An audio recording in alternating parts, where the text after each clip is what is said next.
Jamaah tabligh termasuk kelompok atau golongan yang mana? Di sini ada jamaah tabligh apa enggak? Ada. Jamaah tabligh itu awalnya Ahlus Sunnah wal Jamaah.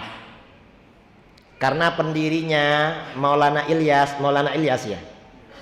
Maulana Ilyas Al-Kandahlawi itu akidahnya Maturidi, mazhabnya Hanafi. Mengapa beliau mendirikan jamaah tabligh? Setelah Maulana Ilyas ini banyak menyebarkan murid-muridnya, mendirikan madrasah-madrasah di India. Ternyata ketika beliau jalan-jalan mengontrol, masih banyak umat Islam yang terpengaruh dengan ajaran-ajaran Hindu kuno, seperti meletakkan sesajen. Jadi kepercayaan-kepercayaan lama itu masih ada. Akhirnya bagaimana? Beliau mengajak murid-muridnya dari waktu ke waktu melakukan khuruj, dari pintu ke pintu, dari masjid ke masjid. Orang diajak sholat berjamaah, lalu diajarkan ajaran Ahlus Sunnah wal Jamaah. Dalam perjalanan waktu, setelah jamaah tabligh ini menjadi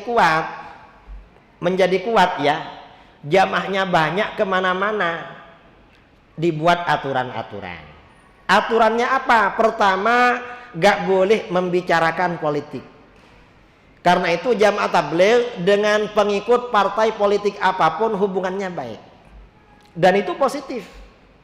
Yang kedua, gak boleh membicarakan perbedaan mazhab.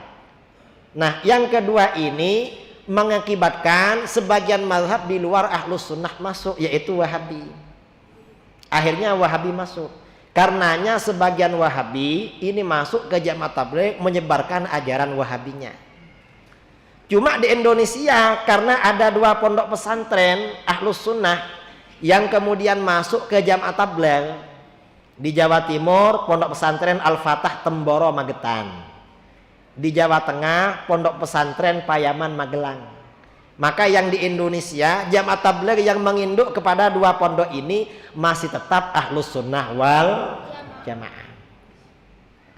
Jadi seperti itu.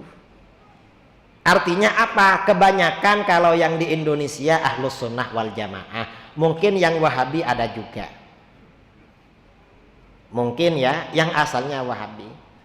Karena setelah di sebagian jamaah tabligh ini terpengaruh Wahabi, Kiai Uzairon di Temboro menginstruksikan jamaahnya, tolong dibaca buku-bukunya Pak Idrus Ramli katanya.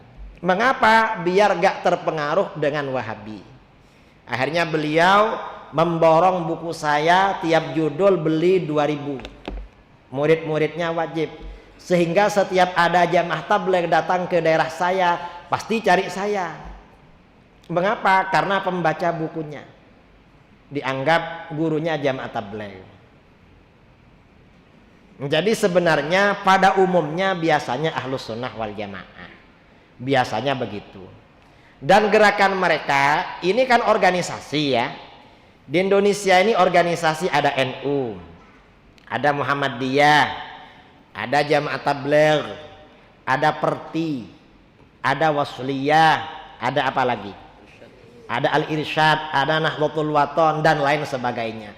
Tiap organisasi itu manhaj, cara gerakannya beda-beda. Kalau Jamaah Tabligh manhajnya memang khuruj dari masjid ke masjid, dari rumah ke rumah ngajak orang berjamaah. Kadang begitu, ada yang berhasil, ada yang enggak. Ya namanya orang berdakwah.